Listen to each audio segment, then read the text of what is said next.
So noma ngabe umuntu uthunywe usathana uthunywe ubani udevil wangakubo ngiyakutshela kusuke kuyicebo likaNkuluNkulu lona lelo kusetshenziswa loyo muntu osetshenziswe usathane ukuthi azokwenza umuntu ongcono. So before you even cry, before you even say bangifunani, before you even retaliate, because one thing a problem is that in many things ezenzakalayo in our lives akuvamisanga ukuthi silinyazwe ilokho kwenziwe kuthina. Normally silinyazwa i-reaction yethu. So ke I just want ukuthi namhlanje ngikutshela ukuthi gada ukuthi ureacta kanjani in each and everything ekwehlelayo.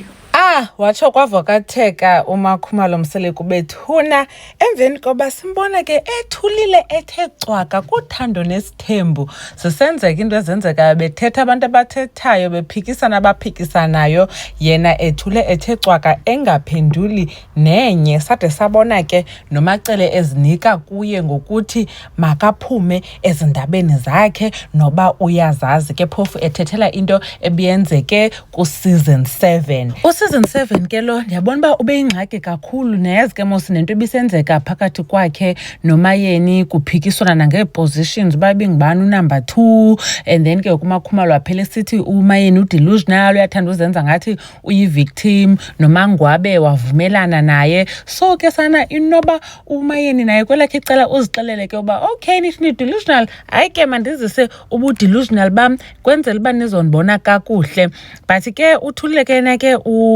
uMakhumalo and ke guys niyazi ba ise fresh lento because kwa season 7 ngulo i-episode bayibugqibela I think beyogqibela la episode bayibukele sibajongile so yonke lanto ibisenzeka ku season 7 nezangxabano bezikhona bezise fresh and ke ukumakhengu lo ebengekabi right ncam naye nomacele ngenxa yalanto kaMembeso and then wathi uMakhumalo xa embuza umacele ngento yeMembeso umacele wanglo uqhushumbayo. So ke niyamva ke umakhengu kule video ba uthi abantu ngelinye ixesha bathunywe ngusathana uzokuhlupha kwelinye icala uThixo uyabasebenzisa okanye uyamsebenzisa lo muntu ekubeni koba akwemeleze. So phambi koba ube ukhala ngento oyenziwayo ngumuntu okanye ngabantu embi funeka ukhumbule lonto leyo ba mhlawumbe usetyenziswa nguThixo uzokwenza ngcono wena nje funeka uzijonge uba ureacta okanye uziphatha njani phansi kwale meko ngoba ixesha elininzi ubethwa wena indlela oye ureact ngayo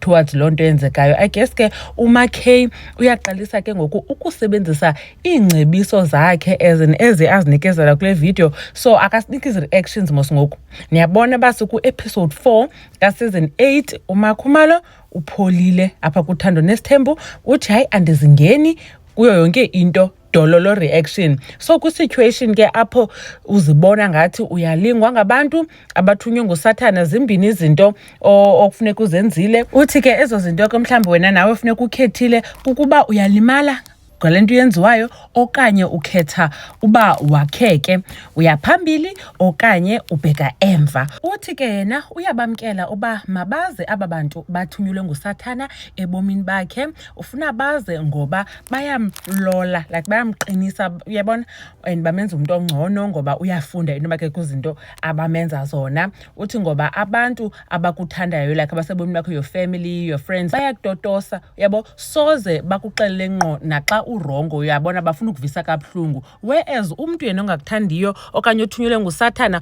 ufuna kanye okokuvisa kabuhlungu. So ke sort of like in comfort soze ude ufunde because soloku utotosiwe kanti ke okwabanye abantu bazawuza baze ngalamoya wabo kasathana lonke uza kwenza ba ufunde izifundo uqine. Nimvile ke naxa esithi thina ke sinayo nalento yoba sijonge wonke umuntu osingqongileyo abantu esiphangela nabo abamelane bethu isociety like abantu abasebomini bethu sibeke kubo icala like siba blame for ezinye izinto ezenzekayo ukuthi kanti aba bantu abanamandla phezu kobomi bethu nguThixo onobomi onamandla phezu kobomi bakho yeqonda. So ke uthi funeka siyeke nalonto leyo yobe sibe sijonga around sikhala siblame abantu ngezinto ezenziwa ebomini bethu. So I guess ke season kaMakhay yokuba ngoku akhe a react differently so that ungamane kuthiwa uyaphapha, so that ke angamane athekwa ngabantu mhlambi ke ahlupheke ave kabuhlungu.